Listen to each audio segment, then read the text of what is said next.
I think the thing that people need to understand about Snap is, irrespective of whatever Facebook has done to their user growth, they have a ton of daily active users. And that usage should drive more than enough inventory, advertising inventory, to be the growth driver of tremendous advertising revenue growth. So when I look at the usage they have and what their current revenue numbers are, they've got a ton of headroom there on advertising revenue, and I think if the programmatic advertising platform works, including all the technical difficulties around things like second price opt-in auctions and yield optimization, they've got a lot of room for revenue growth there, even before growing users anymore. So in light of that, is that a technology situation where they need to keep sort of engineering and developing those advertising auctions, or is that a bigger, broader vision thing? I mean, Spiegel just talked about revamping Android, for example. Yeah, it's a good question. I think what we'll know in the next couple quarters, given that it's been out for 18 months now, the programmatic advertising platform,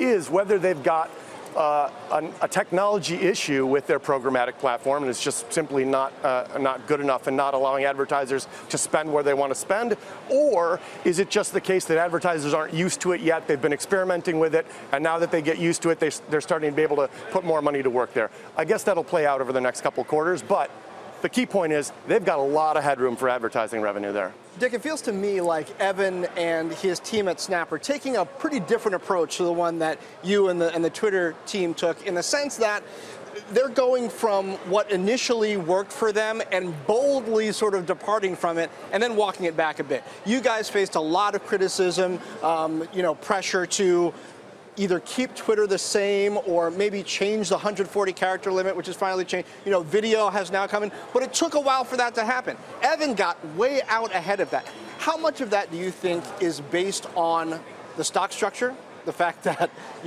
he has all the votes? How much of it is just a different approach to running a social network? Yeah, well, what you have to keep in mind with Snap is that early on in the life of the company, he made a bold change in the product and introduced stories, and they didn't work initially. I mean, they didn't work for about a year. No one really used them.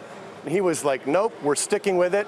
And 18 months, 2 years later, they became the primary use case of the platform.